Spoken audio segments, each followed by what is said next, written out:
Oke, sebelumnya Assalamualaikum warahmatullahi wabarakatuh. Nama saya Adi Wijaya Nusantara, NPM 20170505106. Sini saya akan menjelaskan tentang proses instalasi Ubuntu dengan menggunakan VirtualBox. Pertama, di sini sudah menyiapkan VirtualBox-nya.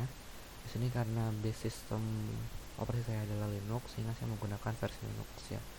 Untuk VirtualBox sendiri bisa didapatkan di website resmi dari VirtualBox Oracle. Lalu setelah terbuka, ini kita akan membuat VirtualBox baru, jadi kita menggunakan new. Lalu untuk name and operating system ini, karena kita akan melakukan instalasi Ubuntu, jadi kita menggunakan tipenya Linux dan versionnya Ubuntu. Di sini karena saya menggunakan laptop 64 bit, sehingga saya memilih mode 64 bit. Untuk name sendiri akan diisi dengan npm yaitu 2017.05.1006.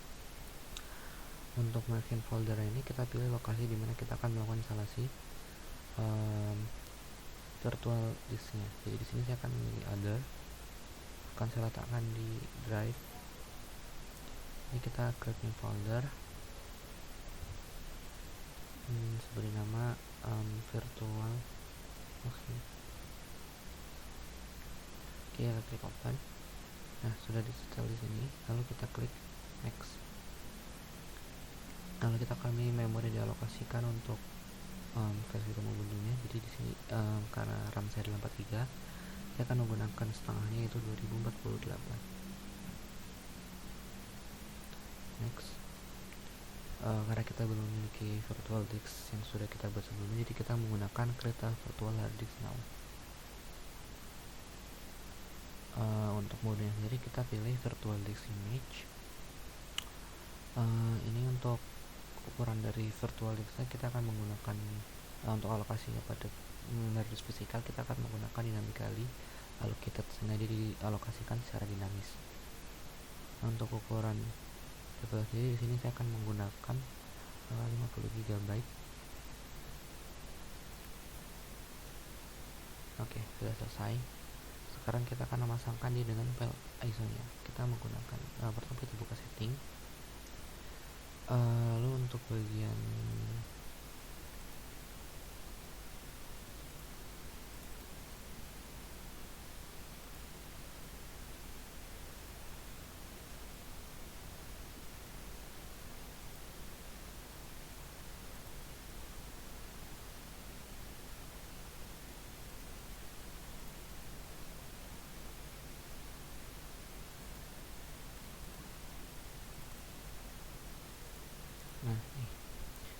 jadi di sini kita menggunakan file ISO dari Ubuntu. Di sini saya menggunakan versi 20.04.1. Beliau desktop 64 bit. Nah, sudah kita boot ya. Untuk mode LCD, kita klik OK. Lalu kita start.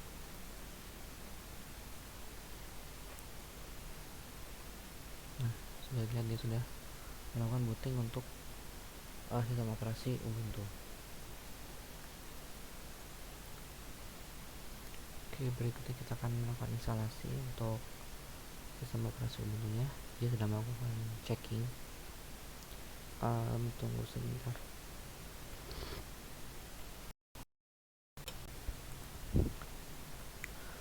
Setelah dia selesai melakukan checking, maka dia akan langsung mulai proses booting. Nah, lalu dia akan masuk ke dalam mode live, sehingga kita untuk sistem operasi Linux sendiri atau khusus Ubuntu kita tidak perlu melakukan instalasi untuk dapat menjalankannya. Jadi dia memiliki mode live, namun kita dapat memilih untuk melakukan instalasi pada mesin. Di sini kita akan melakukan instalasi pada mesin. Jadi sebelumnya kita tunggu dia selesai di boot.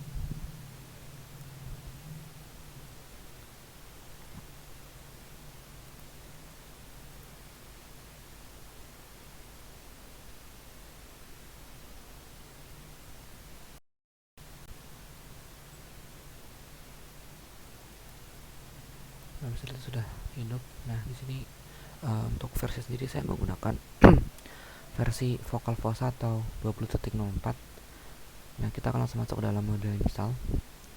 Di sini kita menggunakan bahasa Inggris. Lalu kita melakukan install.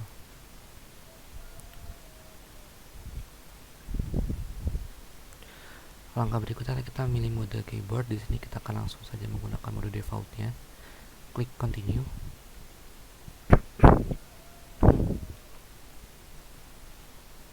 Nah, di sini untuk mode install kita akan memilih normal installation sehingga dia akan menginkludkan web browser, utilities, office software, games, dan media player. Namun untuk mode singkatnya kita bisa menggunakan minimal. Jadi kita hanya membutuhkan web browser dan basic utilities, tidak untuk office software dan games dan media player. Di sini karena untuk sistem operasi utama saya adalah Linux, jadi saya akan menggunakan minimal installation sehingga akan lebih cepat.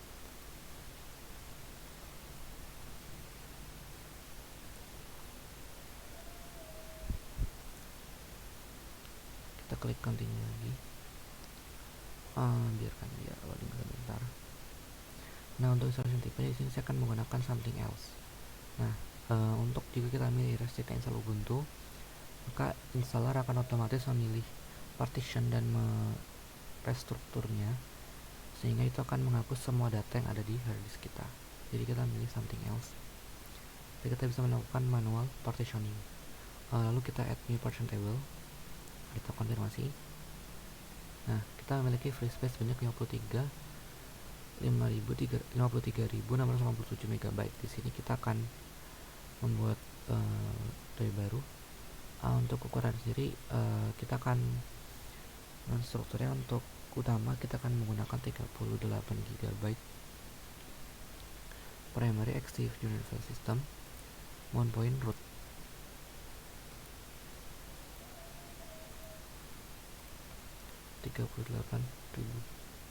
Klik OK. Dia akan membuat partition baru untuk mount point root. Berikutnya kita akan membuat partition baru untuk snap. Ini kita pilih swap area. Untuk URL sendiri karena kita tadi menggunakan RAM 2 GB, jadi kita akan mengalokasikan 2 kali lipatnya, yaitu 4096 MB. Kita menggunakan sebagai swap area. Kita klik OK lagi. Sudah terbuat. Nah, berikutnya terakhir kita akan membuat untuk mount point home. Untuk mount point home sendiri kita akan menggunakan sisanya itu 11.551 MB, modenya X4 Journaling File System dengan mount point home. Setelah selesai, kita akan melakukan instalasi di sini pada yang mount point root. Klik install now. Kita konfirmasi. Nah, berikutnya kita milih time zone. Di sini kita akan memilih time zone untuk GMT+7 itu Jakarta. Klik continue. Maka dia akan memilih kita untuk memasukkan nama. Di sini saya akan memasukkan nama berupa npm dan nama lengkap saya 017051006 di Wijaya. Untuk komputer name sini saya akan menggunakan untuk username saya akan menggunakan adv.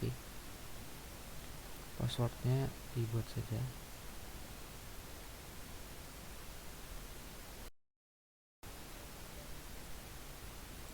Kita samakan. Nah, sudah match ya. Maka kita untuk requirement password to login, sehingga perlu untuk memasukkan password dan username untuk dapat login ke dalam sistem. Klik continue. Maka installer akan memulai proses instalasi secara otomatis. Kita tunggu ini melakukan instalasi.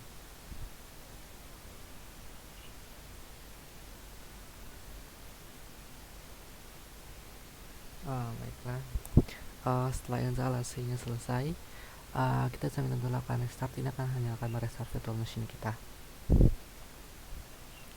Klik restart now. Setelah itu sistem akan merestart secara otomatis.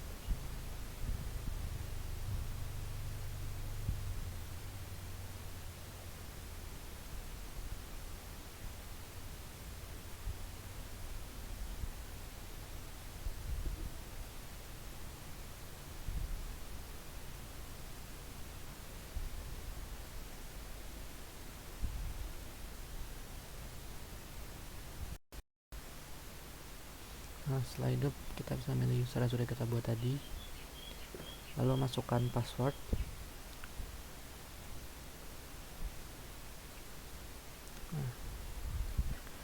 Maka sistem yang kita butuh VirtualBox sudah dapat digunakan.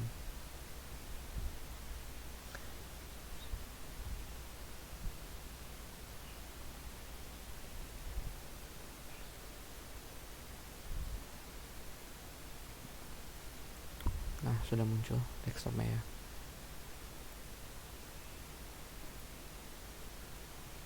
Oke, baiklah. Terima kasih, saya akhiri. Assalamualaikum warahmatullahi wabarakatuh.